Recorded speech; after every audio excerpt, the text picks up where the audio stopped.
Thank you so much. It is such an honor to be here in a peace church.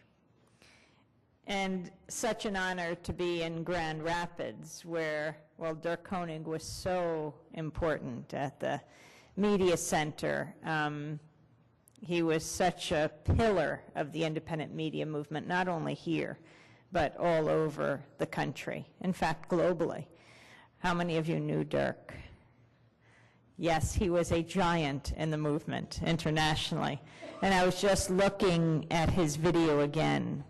He died several years ago here in Grand Rapids at the young age, I believe he was 48 years old. Such a terrible tragedy to lose him. And there's a video online where he talks about appropriate technology and media.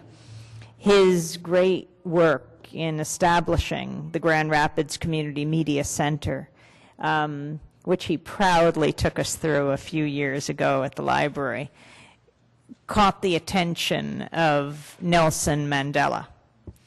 And he was invited with a group of people to set up independent media in South Africa. He describes flying into Cape Town and going to the townships where they laid out a fantastic plan that the government was going to fund. He said that they could fund solar-powered huts, he told the villagers, and bring in satellite television. He told them they could have low-power radio and they could have microwave internet. And they were so excited in describing this, and the villagers looked at him, and then one of the village elders said, "We would like bells." And Dirk looked up and said, "What do you mean?" And he said, the elder said, "Well, we don't much like your television. And what we need is a bell up on a pole." "You're talking about communication," the elder said. "If we had a bell in our village, if you ring once, it means the people all come to the village center.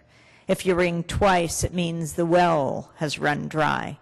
And if you ring 3 times, it lets people know the storms are coming in."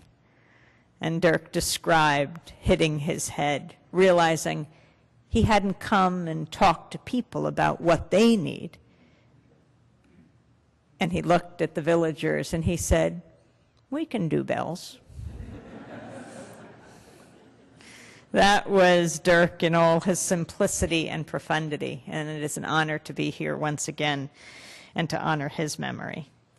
Well, we are on a many-city tour around this country. It's the 12th anniversary of Democracy Now! How many of you watch Democracy Now!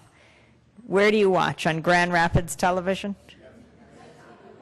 Link TV? Free Speech TV? Well, let's see. Silky Shah's here. She's our outreach organizer. And Dennis Moynihan is here. He was our outreach director, but he has now become the CEO of Free Speech TV. Dennis, if you could wave your hand. He's wearing the black T-shirt.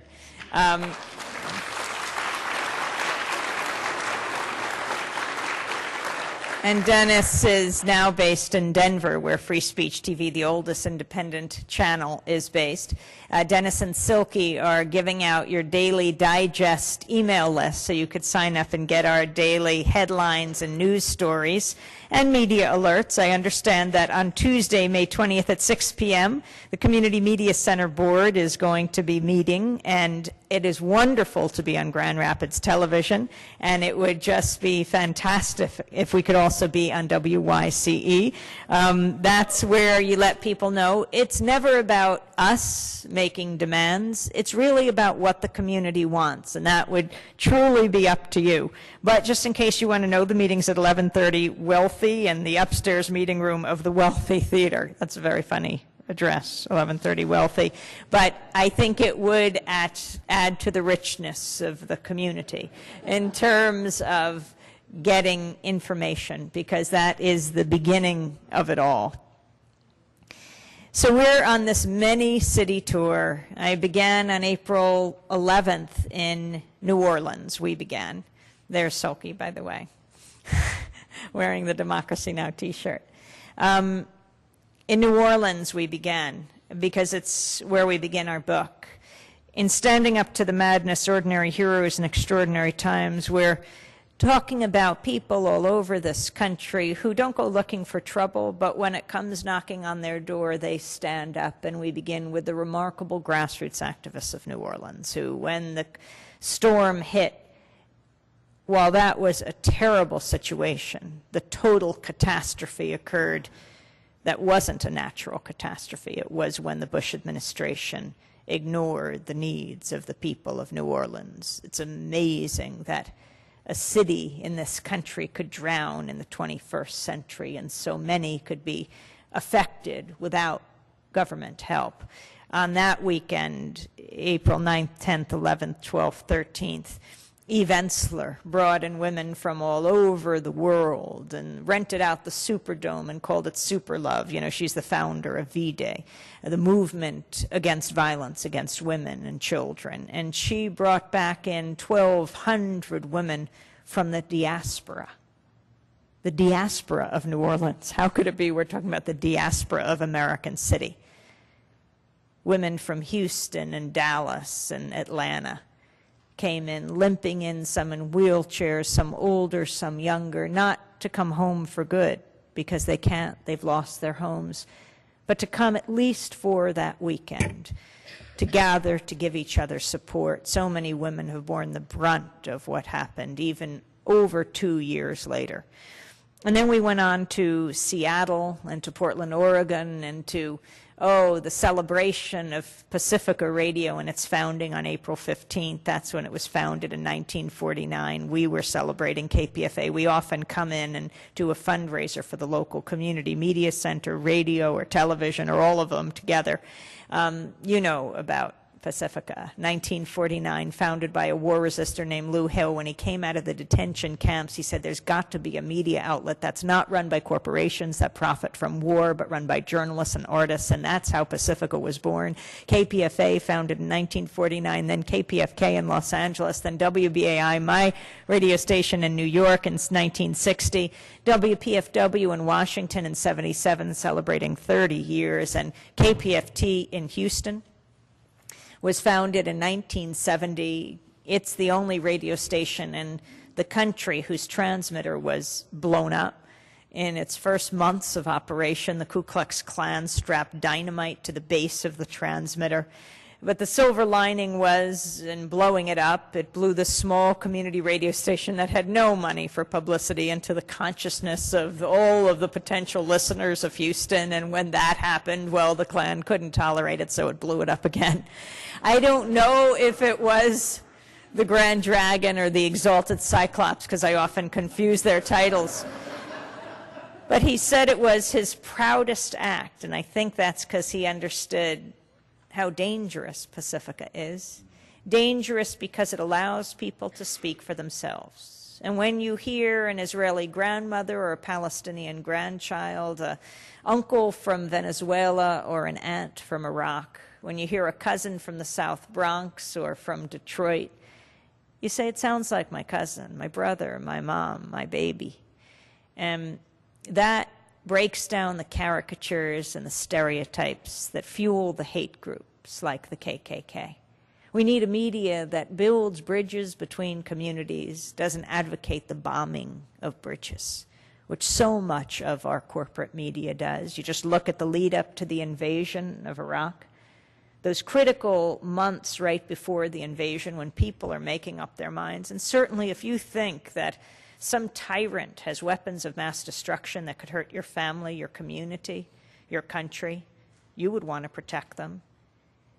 Noam Chomsky talks about the media manufacturing consent for war. That's exactly what the media did. Bush couldn't have done it alone on the steps of the White House with a little megaphone intoning WMD, WMD. You know, some people would have believed him, but not most. But he had something much more powerful. In fact, he had the most powerful institutions on earth. He had the U.S. media, more powerful than any bomb, more powerful than any missile. And the Pentagon's deployed the media, and we have to take it back. It's not good for the generals. It's not good for the low-level soldiers. It's not good for a democratic society. You know, David and I, our second book, I write these books. This is the third in our series. Our second book was called Static. And we called it that because in this high-tech digital age with high-definition television and digital radio, all the media gives us is static, that veil of distortion and lies and misrepresentations and half-truths that obscure reality, when what we need is the media to give us the dictionary definition of static. Criticism, opposition, unwanted interference. We need a media that covers power, not covers for power. We need a media that is the fourth estate, not for the state. And we need a media that covers the movements that create static and make history.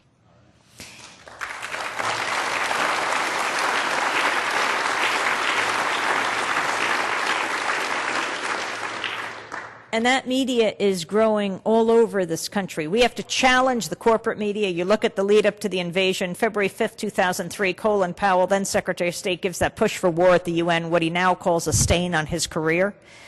And Fairness and Accuracy in Reporting did a study of the 4 major nightly newscasts in that 2-week period, so critical to people making up their minds. Looked at the 4 nightly newscasts, ABC World News Tonight, CBS Evening News, NBC Nightly News, and the PBS NewsHour with Jim Lehrer.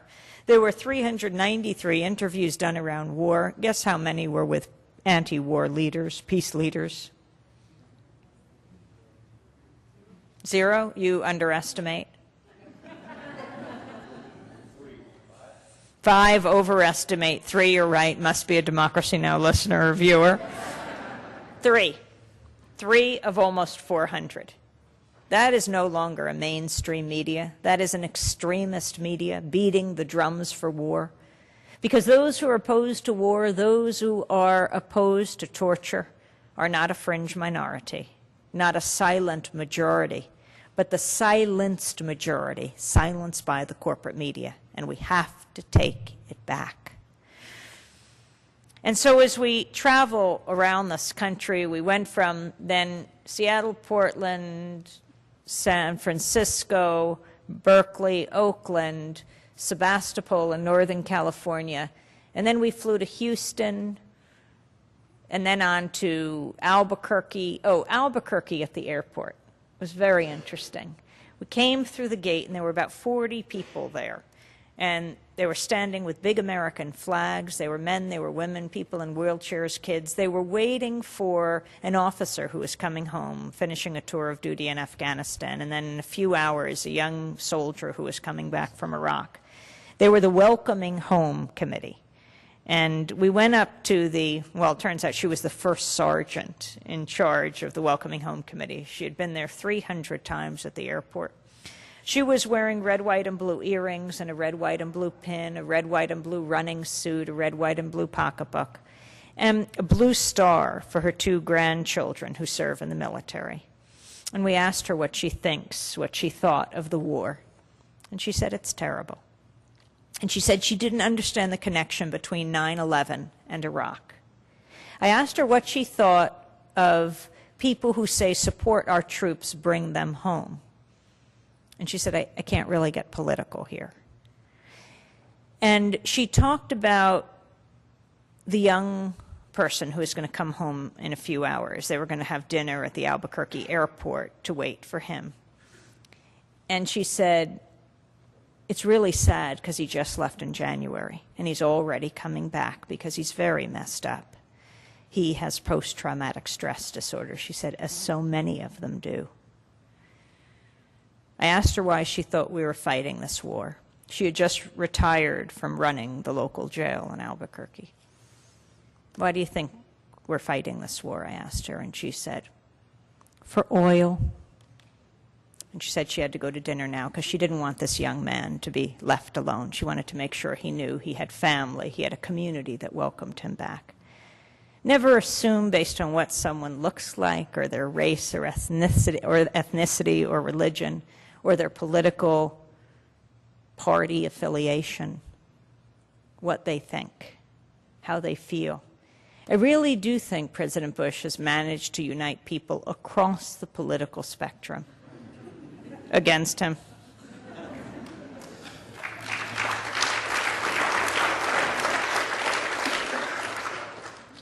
I think there's no more important issue, of course, than war, the most serious decision a country can make, and no more important argument for why we need independent media.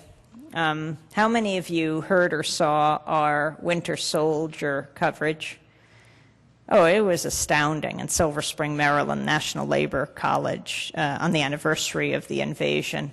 This gathering of hundreds of veterans from Iraq and Afghanistan and active duty soldiers as well. I write a column every week, and in the last weeks I've been taking a lot from Standing Up to the Madness, our book. And on the anniversary of the invasion, I did the column on Winter Soldier. Winter Soldier comes from a similar event right here in Michigan in 1971. It took place at the Howard Johnsons in Detroit. Last night we were celebrating WDET, the NPR station that runs Democracy Now! In Detroit, and I asked if it's still there. They said it's a McDonald's now. But hundreds of soldiers gathered then to talk about the Vietnam War and to discuss atrocities they had been involved with. The term Winter Soldier comes from Thomas Paine's pamphlet in 1776, The Crisis, that famous line, "These are the times that try men's souls. The summer soldier and the sunshine patriot will in this crisis shrink from the service of their country, but he that stands it now deserves the love and thanks of man and woman." The Winter Soldier this time around was organized by Iraq veterans against the war. And it was quite remarkable, very touching to see all these young men and women. But the security provided, the ring around the National Labor College was all Vietnam vets, some of whom had participated in the Detroit hearings.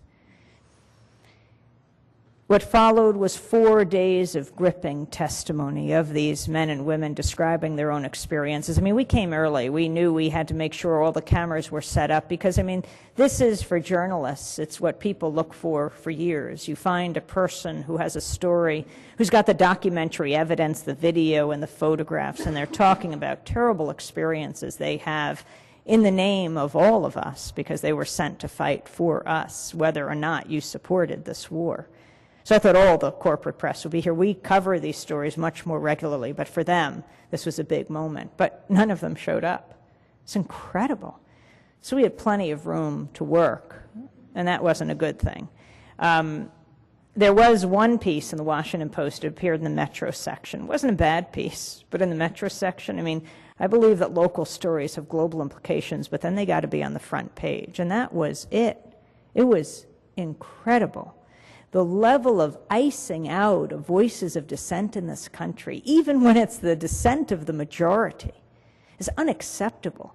I mean, the generals they have on television and they quote in the newspapers, it's not just that they're generals, and that already should be questioned, that there are so many generals that are interviewed, and yet where are the peace activists as well? Sometimes the generals are peace activists, but they're not the ones that are being interviewed. In fact, the New York Times just did this big study now that Congress is going to call for an investigation, that these were not just any generals. These were retired generals that were often on the payroll of military contractors, you know, Blackwater and Triple Canopy and DynCorp, that the Pentagon gave special access to, even though they were retired, because they wanted to get out a series of talking points. And these generals were all organized. They were being flown around from Iraq to Guantanamo to the Pentagon. And then they would sell this special access. The generals would tell the contractors they were working for, I have the ear of the high-level Pentagon officials, and of course they would be deciding contracts. And sometimes these generals, now quoted in the Times, said that they told the networks who they were working for. The networks just didn't reveal it to us, and they made it sound like they were some kind of independent, objective opinion. It all has to be challenged. We need a media that is separate from the state. There's a reason why our profession, journalism, is the only one explicitly protected by the U.S. Constitution. We're supposed to be the check and balance on government. We're supposed to be holding those in power accountable. We're essential to the functioning of a democratic society. Thomas Jefferson said, if I had a choice between a government with no press and press with no government, I would choose the latter. So here we have these remarkable people who are describing their own experiences, heart-wrenching. And, well, only their fellow soldiers were there to listen. And the independent media, Pacifica Radio, Democracy Now!, Free Speech TV, broadcasting up and down the weekend. And the people who spoke, there was the Lucys, there were the soldiers who testified, and then there were those who came when the soldiers or Marines couldn't be there, like the Lucys, Kevin and Joyce Lucy from Massachusetts. They talked about their son, Marine Jeffrey Lucy. He had gone to Iraq in 2003, come back in June 2000. He had come back from Iraq in June 2003. Family, girlfriends, sisters, parents, so excited. He was home, safe and sound. He'd go to college. He would resume his life. But his personality just started to deconstruct. He was falling apart. He tried going to college. It didn't work. He was heavily drinking. He started to wear his military regalia, look for any weapon he could find, even if it was just a BB gun.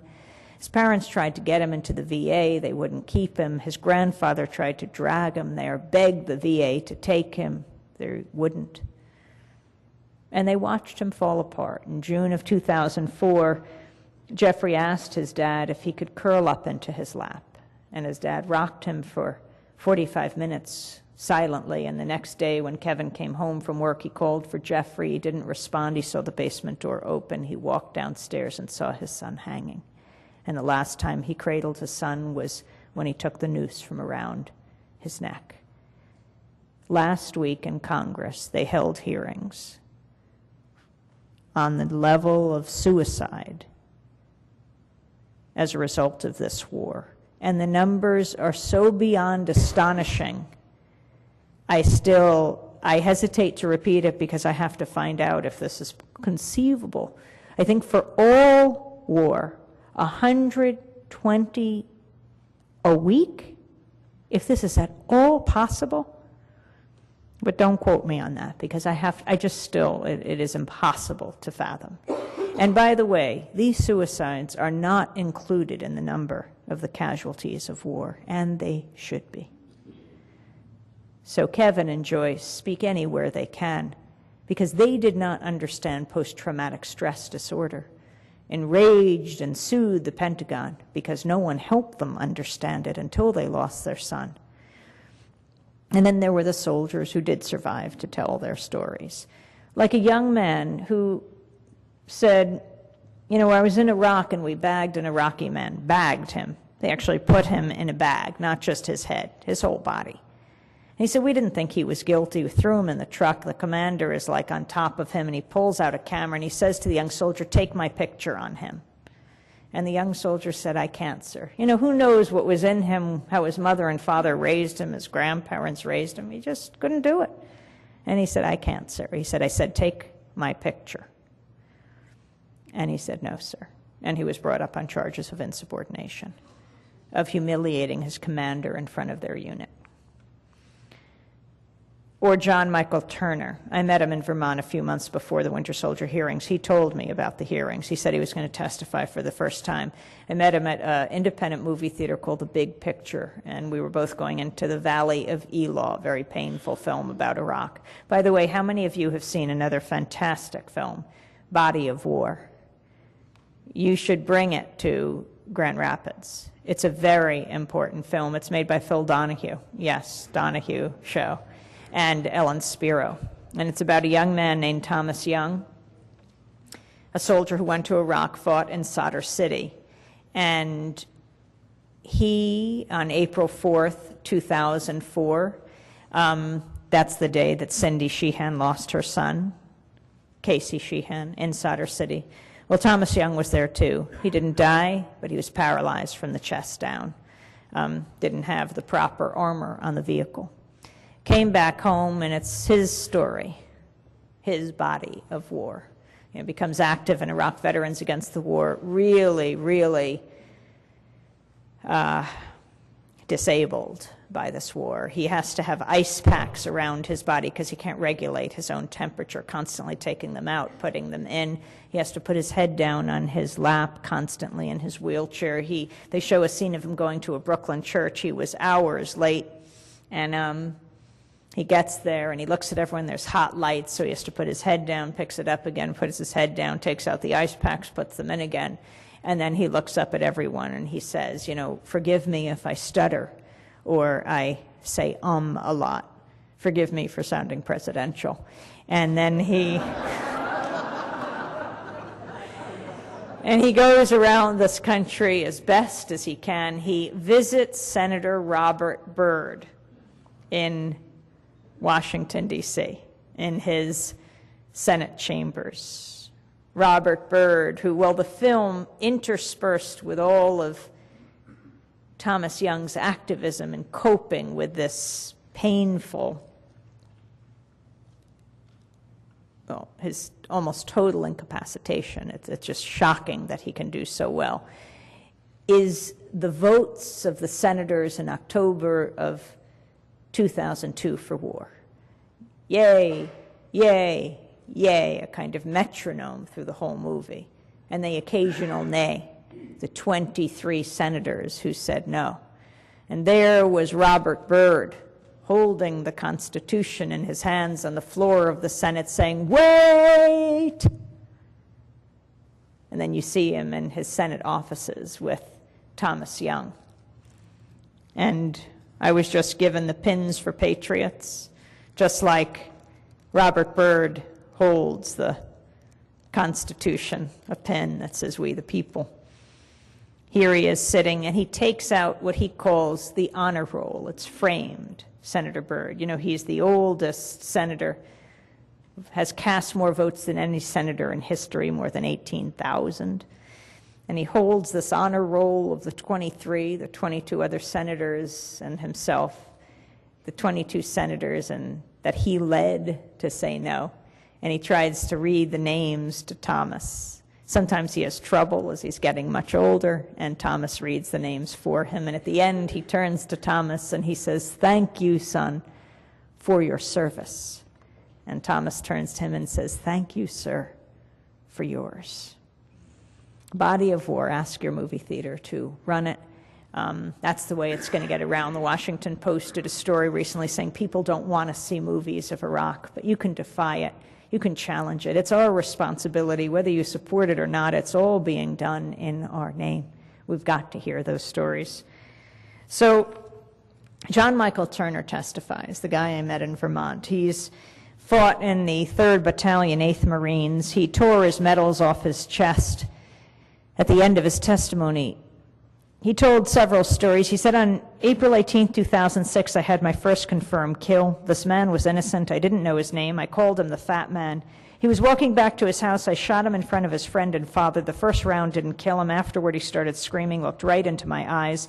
So I looked at my friend who I was on post with, and I said, well, I can't let that happen. So I took another shot and took him out. He was then carried away by the rest of his family. It took 7 people to carry his body away. And he went on, we were all congratulated after we had our first kills, and that happened to be mine. My company commander personally congratulated me. This is the same individual who'd stated that whoever gets their first kill by stabbing them to death will get a 4-day pass when we return from Iraq. Then there was Hart Vigis. He spoke. He was with the 82nd Airborne, part of the invasion force of March 2003. He described a house raid where they arrested the wrong men. He said, we never went on a raid where we got the right house, much less the right person, not once. I looked at my sergeant. I was like, Sergeant, these aren't the men we're looking for. He told me, don't worry, I'm sure they would have done something anyways. And this mother all the while is crying in my face, trying to kiss my feet. And I can't speak Arabic. I can speak human, though. She was saying, please, why are you taking my sons? They have done nothing wrong. And that made me feel powerless. Hart Vigis says. He says, here I am, 82nd Airborne Division, infantry, Apache helicopters, Bradley fighting vehicles, armor, and my M4, and I was powerless. I was powerless to help this mother. Former Staff Sergeant Camilo Mejia also spoke. He's the former Florida Army National Guardsman who went to Iraq, came back, went on leave, and then went AWOL. You know, thousands of soldiers have gone AWOL, according to the Pentagon's own figures, and this was from a few years ago, 8,000, and there's way more. It's their own figures, but they don't like to talk about it. So Camilo Mejia goes AWOL. He offers to testify before Congress because his unit is in charge of prisoners, and he wants to talk about the abuse of prisoners. This was even before Abu Ghraib. Well, he didn't get to testify. Instead, he was court-martialed, sentenced to close to a year in prison in the brig, which he served most of. You have to ask, if we lived in a just society, who would be behind bars and who would be free? At the end of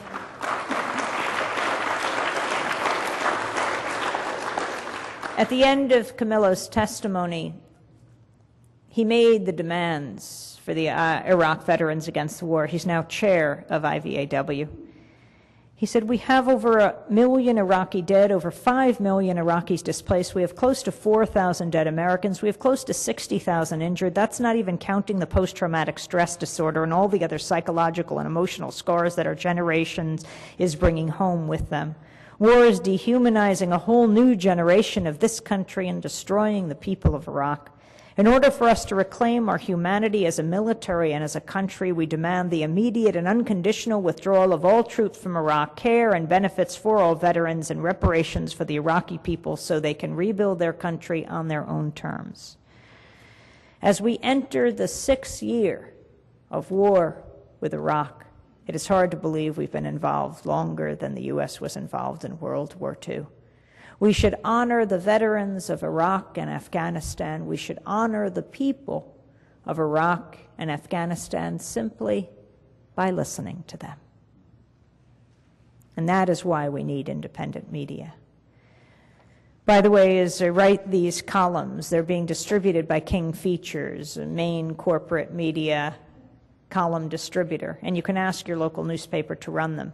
They're being run all over Wisconsin, all over the country, Seattle Post-Intelligencer, the Portland Oregonian, and it is a wonderful way to be able to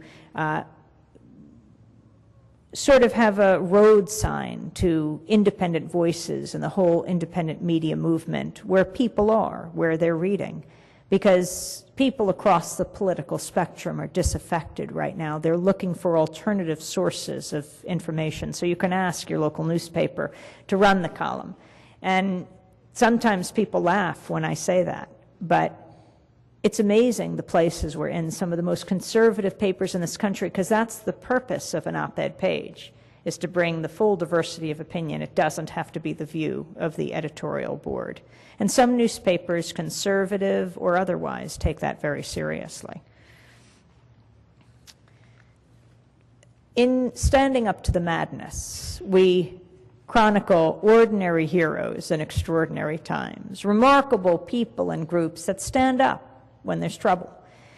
And one of the groups we chronicle you would not want to meet in a dark alley, especially if you've hijacked someone's civil liberties. And they are the librarians of this country.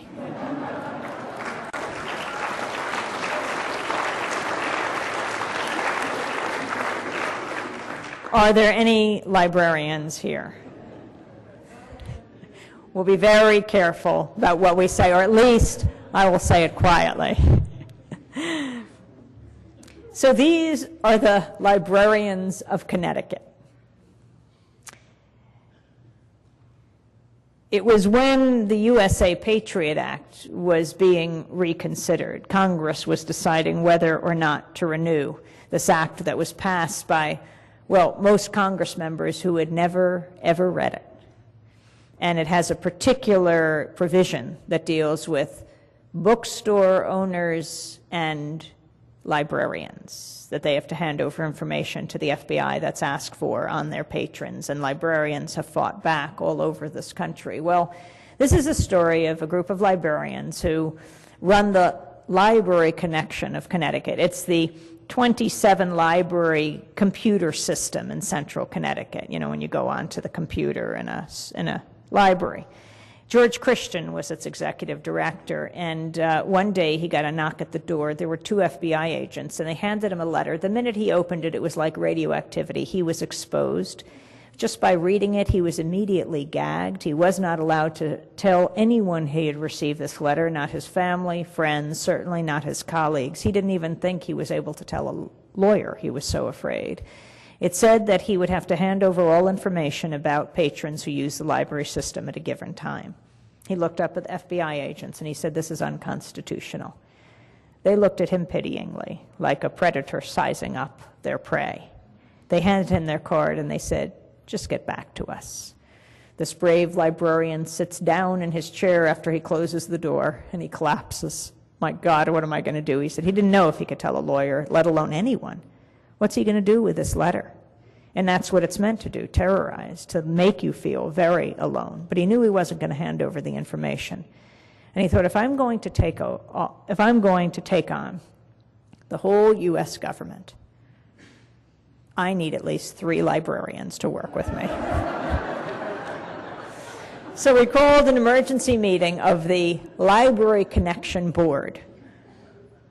One of those he called was Peter Chase. He heads the Plainville Library. David and I write these books with my brother David, an investigative journalist in Vermont. David and I visited him at the Plainville Library. He was very proud to show us his library, you know, pocket protector, wearing the pin that said library director, only stopped smiling when we brought in our 2 cups of coffee. He rushed us into his office. He didn't want to be inhospitable, but he was serious about the kind of services they provided. But anyway, he happens to serve on this Library Connection Board, and he had been asked to serve on it a few weeks before, serve for a year. He said, "Oh, come on, I have so much work to do, I can't." They said they'd give him the title of vice president for the year, and that it would be easy. So he gets a call from George Christian. He says, "We're going to have a meeting tomorrow morning, an emergency meeting of the Library Connection. Don't tell anyone where you're going. Don't tell anyone what this is about. I just need you here."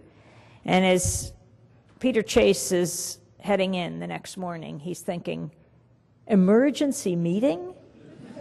Did someone not return their books? Did someone misfile an adult book in the children's section? Is this another Catcher in the Rye situation?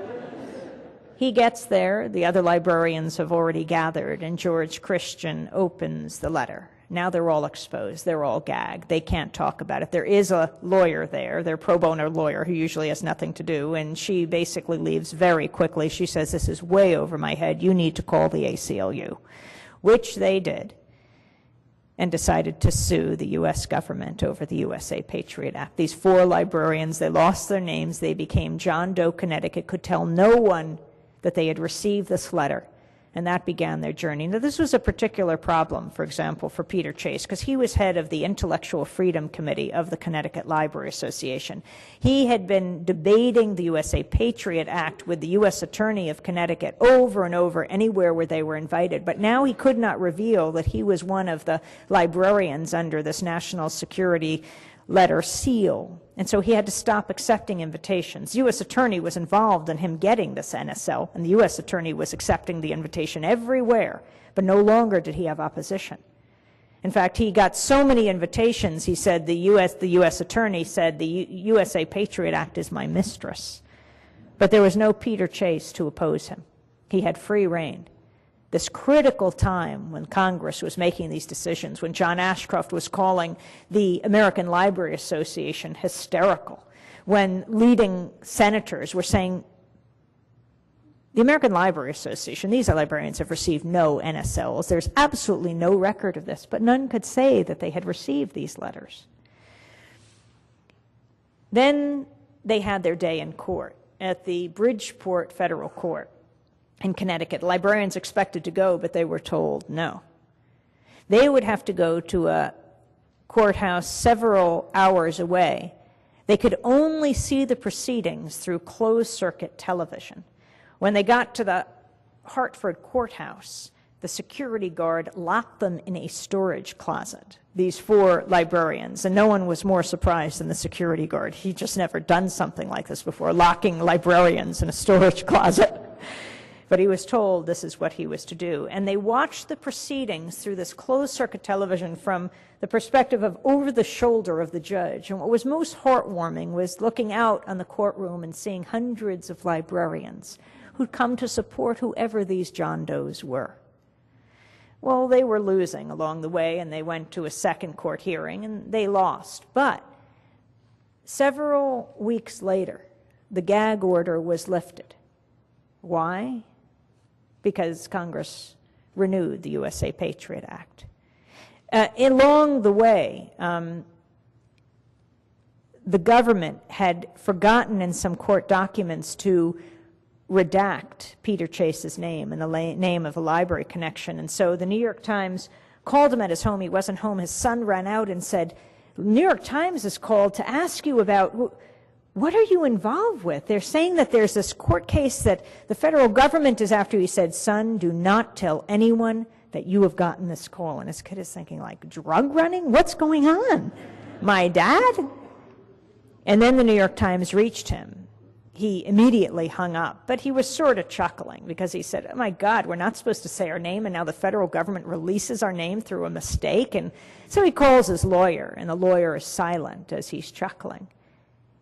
And the lawyer says, Peter, you should leave home now. You shouldn't stay in any one place for more than a night. The federal government doesn't care if you called the New York Times or they called you. If they see that, you could be jailed. See, if anyone reveals that they've gotten a national security letter, you could be imprisoned for up to 5 years. So now these librarians were not only gagged, they were on the run. Well, ultimately, after the USA Patriot Act was renewed, the gag order was lifted. And you can be sure Peter Chase was speaking all over the country, but as one of the librarians said, it was like calling the fire department after the house burned down. It didn't matter anymore, and it led them to believe the reason this had been done in the first place was to gag them, was to stop them from talking. But now they are the only people in this country who can speak out, who have received a national security letter, and they have not wasted any time. Although this past week we learned Brewster Kahle, head of the Internet Archive, archive.org, which is archiving basically the history of the world, just revealed that he too received a national security letter. He fought it with the Electronic Freedom Foundation and the ACLU. These people are fighting for all of our freedom, and they are not your typical fighters, though I have come to learn over the years they are, and have been for a long time, librarians of this country, freedom fighters protecting the privacy of their patrons. We go from librarians to students, from soldiers to scientists, soldiers like Lieutenant Aaron Watada, who's the first officer to say no to war, who said he couldn't lead young men and women into an immoral war. Or Agustin Aguayo, who was in Southern California, Mexican-American Army medic, who applied for CO status, conscientious objector status. He said he realized in basic training he couldn't kill anyone. He didn't get CO status, though his evaluating officer said this guy's the real deal. He said it is such a deeply held belief for him that it's like saying he's not Jewish or Christian or Muslim. It's like denying his religion. He went to Iraq for a year. He refused to load his gun, no matter how dangerous the situation. Came back, went back to base in Germany, where his wife and his two 11-year-old twin daughters were.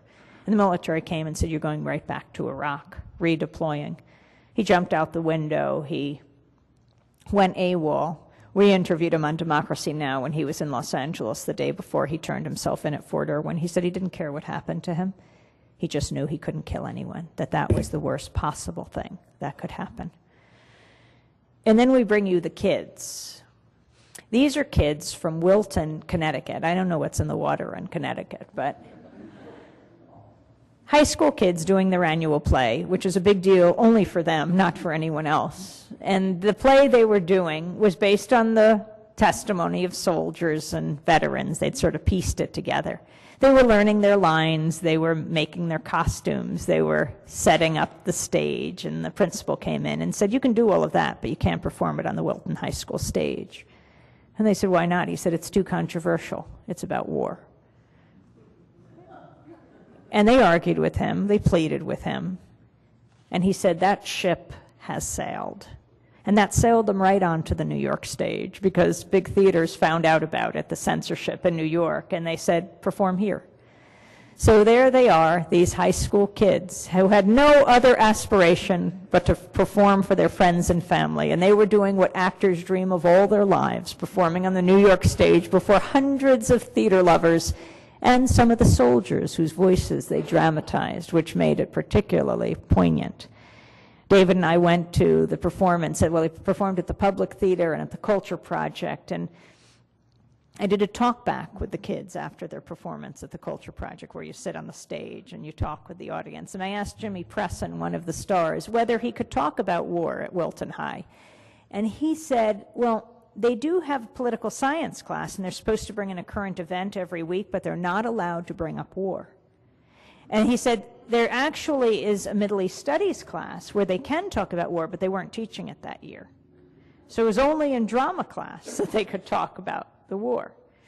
So I had him on Democracy Now!, and the young choreographer, she had no political particular interest before she did this, but she wants to go into a career in theater. And we had them on the show with their teacher, Bonnie Dickinson, a remarkable woman who almost lost her job over this. And then we interviewed them. We went up to Wilton, sat in a coffee shop with the kids. Their parents came to pick them up and said they had never been prouder of their children. So they had taught their kids to respect and obey the principle, but that this was a higher principle that they were responding to, that they were protecting. They said it was the greatest learning moment of their kids' lives. One of them, this choreographer, described, this was the summer, and she said after she was on Democracy Now!, her teacher called. In the middle of the summer, her older sister answered and said, Mr. So-and-so was on the phone. She was shocked. You know, teacher doesn't usually call a kid in the middle of the summer, and he was furious. And he said to her, how dare you not correct Jimmy on that show, Democracy Now!, when he said he can't talk about war in school. You know that's not true. And she said, oh my God. She said, first of all, I was never on television before, and all of a sudden there were all these bright lights, and we were sitting there, and this lady is asking us questions, and I didn't say that. Jimmy said that. And then she said, goodbye. I couldn't correct anything. But do you mean when you brought in the Army recruiter to talk about war? We need a forum where people can discuss these issues safely. That's where the media comes in. I see the media as a huge kitchen table that stretches across this country, stretches across the globe, where we all sit around and debate and discuss the most important issues of the day, war and peace, life and death, and anything less than that is a disservice to the servicemen and women of this country who can't have these debates on military bases over whether they will kill or be killed, whether they will live or die. They rely on us in civilian society, and the media is the place to have these discussions. Anything less is a disservice to a democratic society.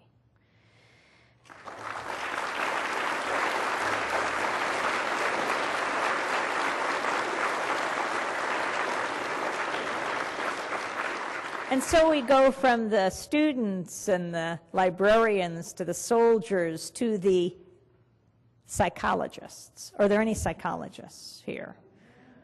Anyone who knows a psychologist? Well, you don't have to answer that. But you may well know the debate within the American Psychological Association that is going on right now, but it is really unprecedented. The column I did on this is based on our chapter, Psychologists in Denial. Imagine a candidate for president who a year or so ago no one would have considered electable. Now the person is the front runner with a groundswell of grassroots support threatening the sense of inevitability of the establishment candidates. No, I'm not talking about the U.S. presidential race, but the race for president of the largest association of psychologists in the world. It's the American Psychological Association. At the heart of the election is a raging debate over torture and interrogations. While the other healing professions, the American Medical Association, the American Psychiatric Association, bar their members from participating in interrogations, the APA leadership has fought against such a restriction. Frustrated with the APA, a New York psychoanalyst, Dr. Stephen Reisner, has thrown his hat into the ring. Last year, Reisner and other dissident psychologists formed the Coalition for an Ethical Psychology During the initial phase of this year's selection process for president, Reisner got the most nominating votes. He's running on a platform opposing the use of psychologists to oversee abusive and coercive interrogations of prisoners at Guantanamo, secret CIA black sites, or anywhere else international law or the Geneva Conventions are said not to apply. The issue came to a head last summer at the annual convention of the APA that took place in San Francisco. Democracy Now! Raced there to cover the proceedings. Why? Well, it was very dramatic, believe it or not. After days of late-night negotiations, the moratorium came up for a climactic vote. We saw a surreal scene on the convention floor. Uniformed military were out in force. Men and women in desert camo and navy whites worked the APA Council of Representatives. Officers in crisp dress uniforms stepped to the microphones. This is a meeting of the APA? Well, it's a 148,000-member association. And most psychologists don't even know about the politics of their own association. They join to get their insurance. But there is a small group, about 1,000 psychologists who are military psychologists. And they wield a disproportionate amount of power within the APA because they head up a number of the divisions of the APA, even the non-military ones. Military psychologists insisted they help make interrogations safe, ethical, and legal, and cited instances where psychologists allegedly intervened to stop abuse. Colonel Larry James of the U.S. Army, chief psychologist at Guantanamo, was flown up to fight the moratorium. He boomed into the microphone, "If we remove psychologists from these facilities, people are going to die." Who's in charge? The U.S. government.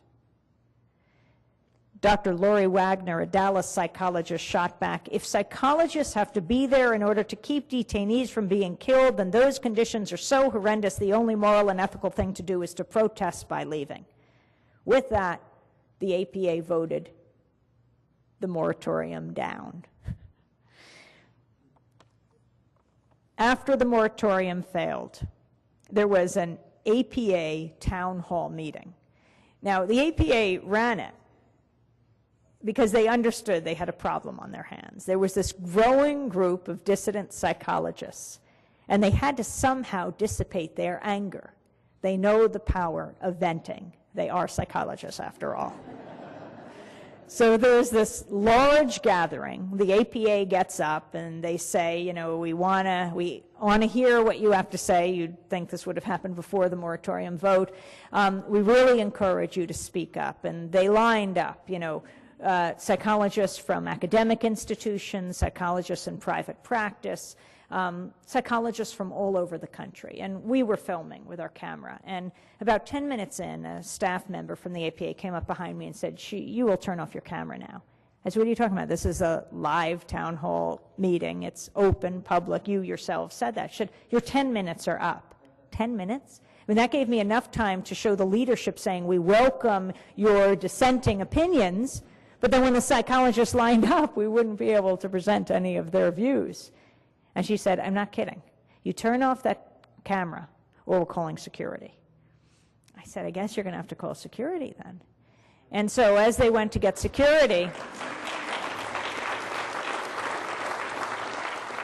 they said it was an open mic, so I went up to the microphone, and I asked the psychologists if they minded being recorded, and they said, "Of course not. This is an open town hall meeting." And they got angry when they heard that I had to turn off the camera, and the APA leadership was there, and they were exposed, and for the first time, you know, there's a lot of stuff going on behind the scenes, but now the curtains were drawn, and we saw the behind the scenes.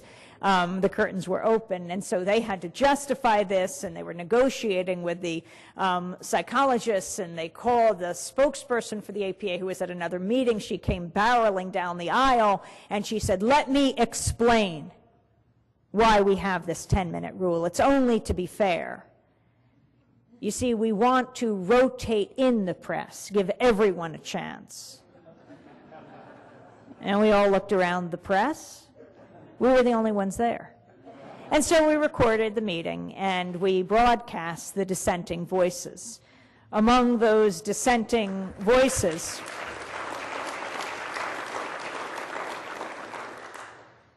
Among those dissenting voices was APA member Dan Albers, who teaches at Central Michigan University. He's here, I think, tonight. Where are you, Dan? There you are.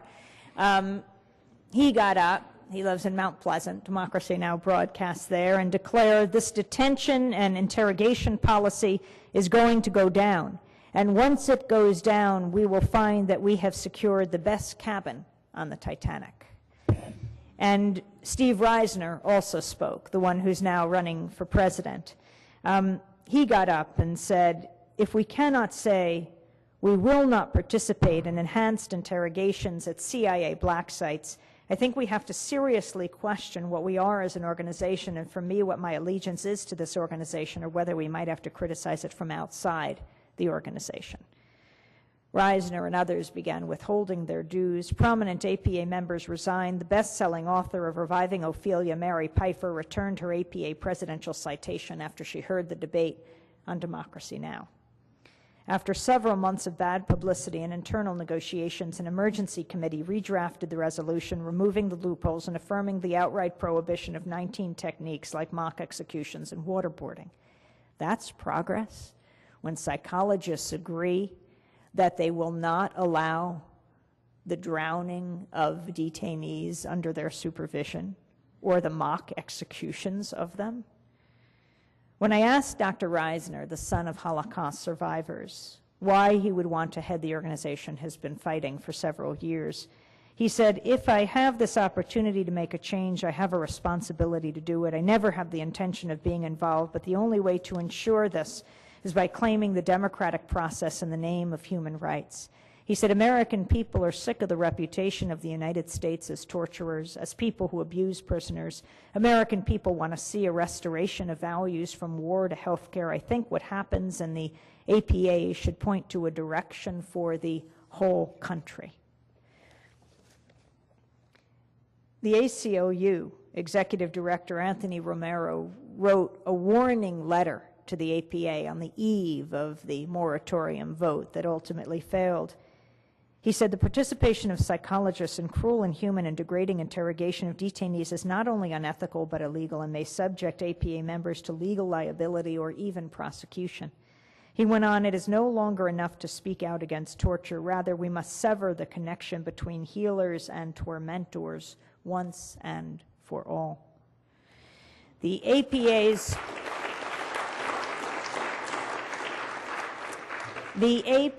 annual meeting is this summer in Boston. Final voting for APA president begins in October. The American Psychological Association in the United States will determine their presidents at about the same time. In both elections, let us hope there will be a thorough debate on torture. It is amazing that Reisner has gotten the most nominating votes of the 5 top candidates and goes into this election with that. It reminds me of the quote, we begin standing up to the madness with the quote of Mahatma Gandhi. First they ignore you, then they laugh at you, then they fight you, then you win. Now, another of the chapters is on scientists, global warming scientists. It's called Some Don't Like It Hot. And as the 2004 presidential election approached, something strange began happening at NASA, the National Aeronautics and Space Administration. The normally steady flow of news releases about glaciers, climate change, pollution, and other earth sciences slowed to a trickle. An October 2004 news conference to present new information about ozone and air pollution from a new NASA satellite was ordered postponed till after the election. White House appointees instructed NASA's public affairs officers to shift the focus from Earth science to President Bush's stated desire to return a man to the moon and to Mars. NASA's historic mission since its establishment in 1958 has been the expansion of human knowledge of the Earth and of phenomena in the atmosphere and space, which is why global warming fits perfectly into its purview. From 2002 to 2006, NASA's mission statement read, to understand and protect our home planet, to explore the universe and search for life, to inspire the next generation of explorers as only NASA can. In February 2006, unbeknownst to most of the 19,000 NASA employees, the mission statement was quietly changed. The phrase, "to understand and protect our home planet," disappeared. Star Trek was in, planet Earth was toast. Earth had to be erased for a reason. The science about Earth, namely the alarming and incontrovertible evidence of global warming, conflicted with the fantasy being spun by President Bush and his oil industry backers that climate change wasn't really happening. This all has to be opposed. We see the dire consequences of this thirst for oil, of the oligarchy that has ascended in Washington. We've got George Bush, a failed oil man.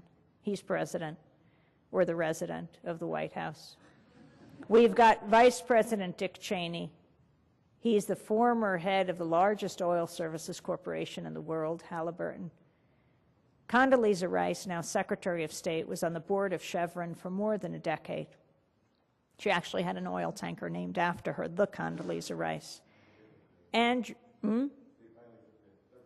yes, they were so humiliated after she became National Security Advisor that they had to have the name taken off. And then there was Andrew Card, who was the chief of staff. He's the former GM lobbyist, General Motors lobbyist.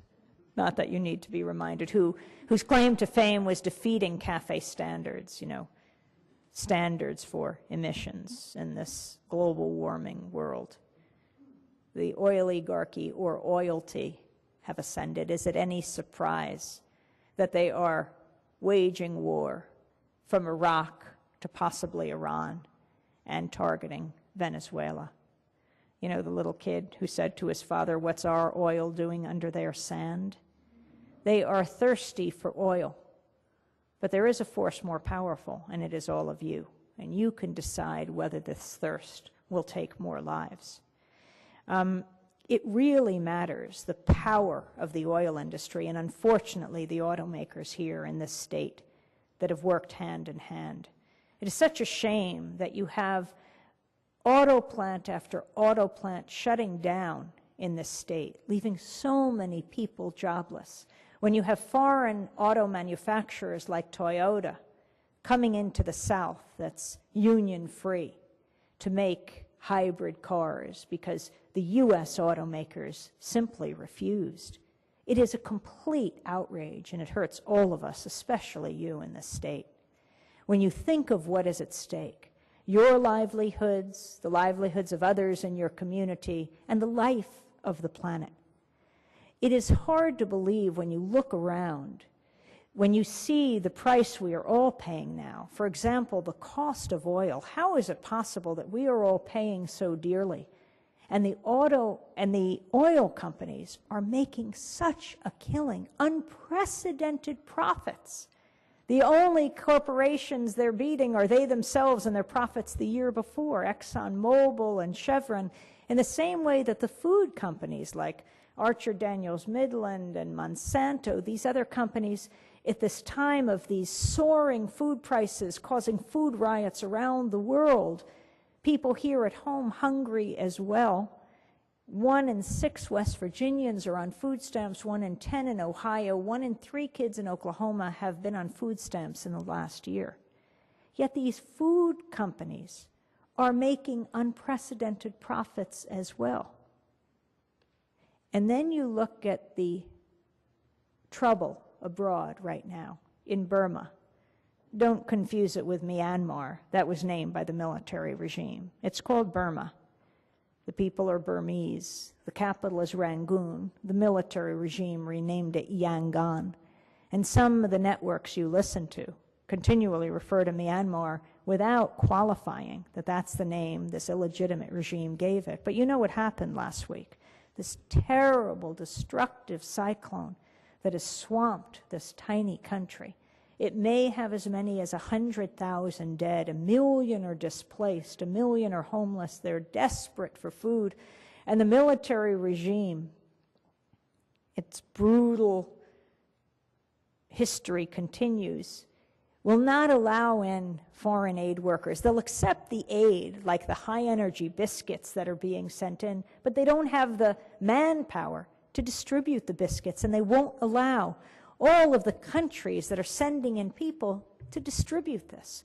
Or critical are the water purification plants. You know, people get sick so quickly in these situations. And they'll allow in the machines, but not the experts who know how to run the machines. So the people are in terrible need there. And this has been going on for years. In one of my earlier columns in October, I wrote about the protests then. You remember the image, so stunning? Tens of thousands of saffron-robed Buddhist monks marching through the streets of Rangoon, protesting the military dictatorship. How does it survive? With the vast majority of people opposed. The monks marched in front of the home of Nobel Peace Prize winner Aung San Suu Kyi, who was seen weeping and praying quietly as they passed. She hadn't been seen for years. The democratically elected leader of Burma, Suu Kyi, has been under house arrest since 2003, and before that, many years, considered the Nelson Mandela of Burma, the Southeast Asian nation renamed Myanmar by the regime. Then after 2 weeks of protests, the monks disappeared. The monasteries emptied. One report said thousands of monks were imprisoned in the north of the country. Several unconfirmed accounts of prisoners being burned alive were posted to Burma Solidarity websites. The Bush administration made headlines with strong language against the regime. President Bush declared at the UN that he'd increase sanctions. First Lady Laura Bush came out with perhaps the strongest statements, explaining she had a cousin who was a Burma activist. It would be great if she also had a cousin who was an auto worker.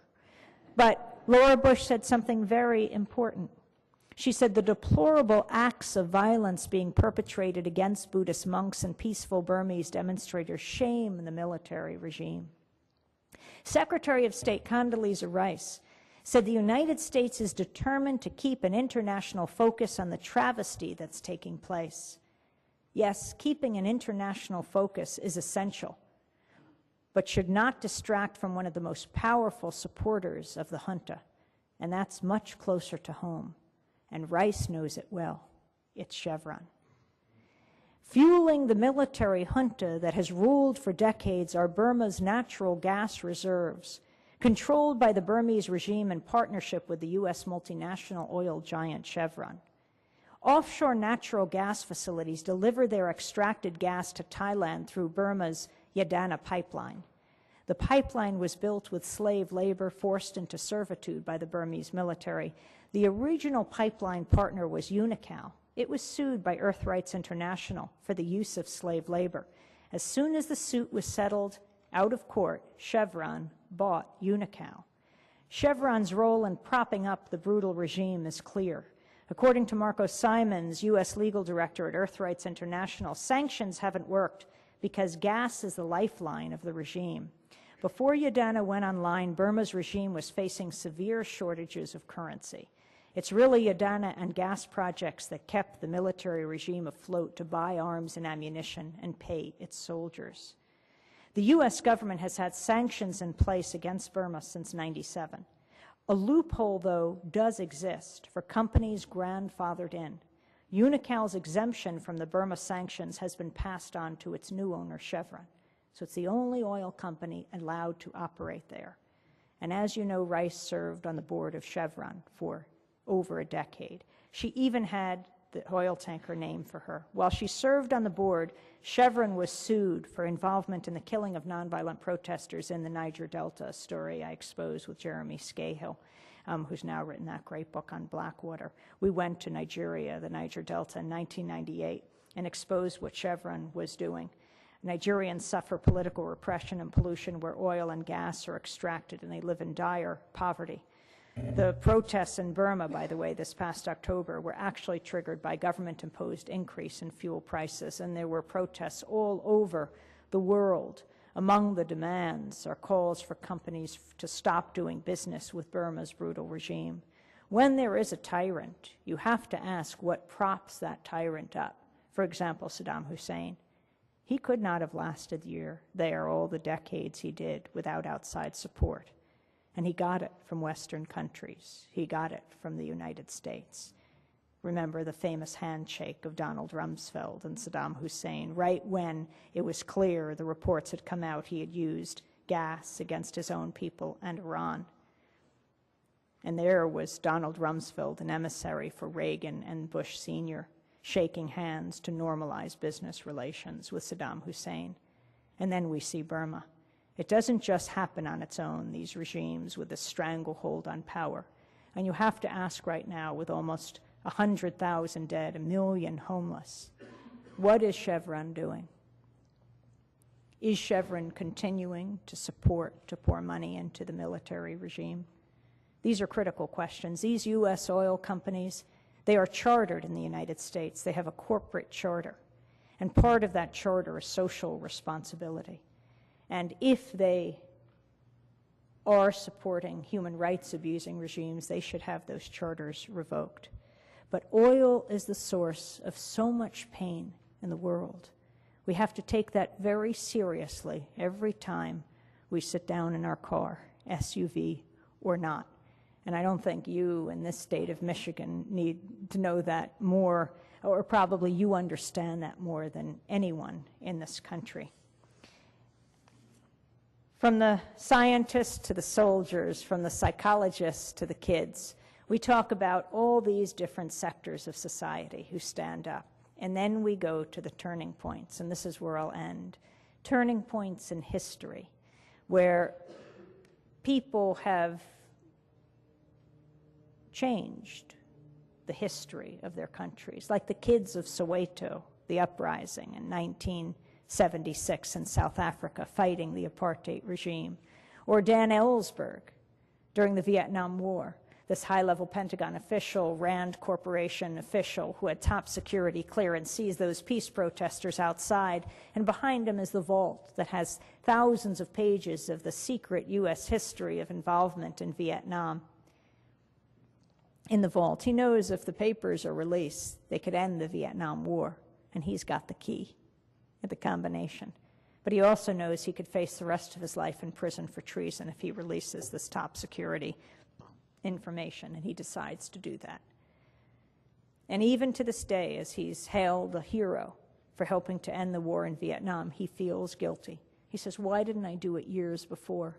How many lives could I have saved of U.S. soldiers and of Vietnamese? And then there's Rosa Parks, and that's the story I'll end with, especially appropriate here in her home state. Now, why begin our book with Rosa Parks? It's a story everyone knows, but it's a story that the media continues to tell wrong. You all know December 1st, 1955 in Montgomery, Alabama. This woman sits down on the bus, refusing to go to the back of the bus when the bus driver tells her to, for a white male passenger to sit down. And in refusing to stand up, she does stand up for not only African Americans, but for all of us. That night, her friend Joanne Robinson, African American woman, activist, educator, mimeographs 35,000 flyers to begin the Montgomery bus boycott, to challenge segregation of transportation system in Montgomery. A few days later, December 5th, the Montgomery Improvement Association meets after Rosa Parks is in court that day, and they choose as their leader to head the boycott a young minister who just come into town, Dr. Martin Luther King. Rosa Parks helps to launch Dr. Martin Luther King.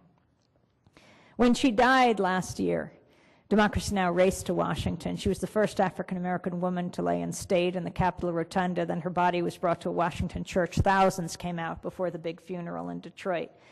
Oprah was inside, Cicely Tyson, and outside there were thousands, big loudspeakers, and we were outside where it's often more interesting to be. We interviewed a young student. She was a college student, and she said, I emailed my professors this morning and said, I won't be in class, I'm going to get an education. And we talked to an older woman, 91 years old, African-American woman, standing by the road, listening quietly by herself. And she said she'd sat down on the bus, not in the South, in the North, near Salem, Massachusetts, 14 years before Rosa. And she said as she clutched her book and pretended she was reading, the bus driver said, "Get to the back of the bus," and she refused. In fact, a number of women had sat down on the bus in Montgomery before Rosa Parks.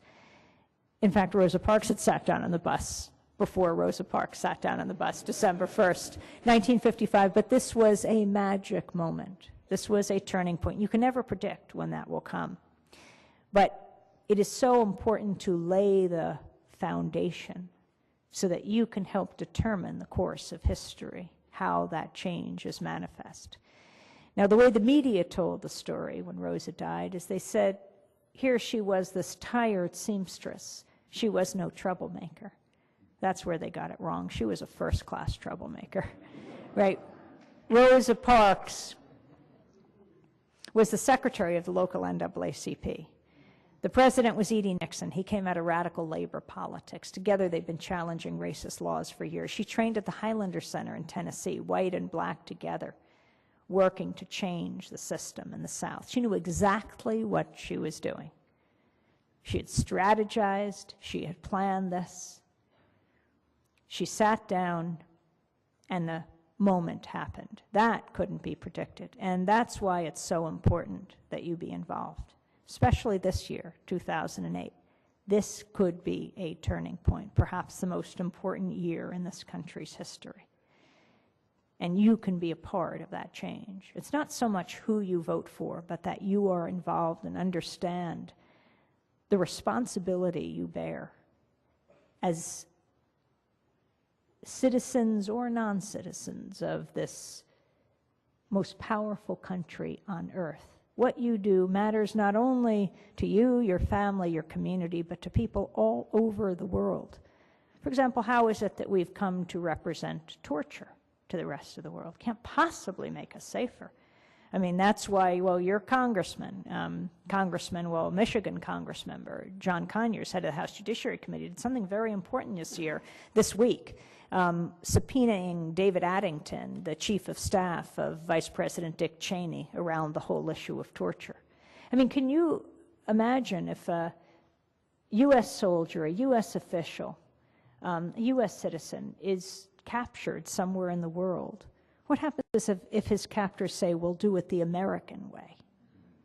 No, it's very serious. It doesn't increase our national security. It actually puts us in a much more dangerous, precarious situation. And this can all be turned around. A few years ago, I interviewed this woman from Guyana about globalization. And when we were done with the conversation, I was moving on with other guests to the U.S. elections. And I said, thank you very much. We played the music that we do on Democracy Now! Sometimes, we played a little long. It might be because I particularly like the music or because someone tripped on the microphone who's moving out with someone moving in. And so I said, thanks so much. We're moving in the next guest. And she said, I'll be a guest in this next segment. And I said, no, this segment is on the U.S. elections. And she said, right, I want to be a guest on this segment. And I said, why? You're from Guyana. And she said, because I believe everyone in the world should get to vote for President of the United States. And it's such a profound point, because that position is the most powerful position on earth. It affects more people than anyone else in the world, but there is a force more powerful, and it's all of you. She doesn't get to vote, but you do. And that's why it is so important. Years ago in World War II, when we told the story in Standing Up to the Madness, there was this brother and sister named Hans and Sophie Scholl. And they weren't Jewish, they were German Christians. And they thought, what can we do in the face of the Nazi atrocity?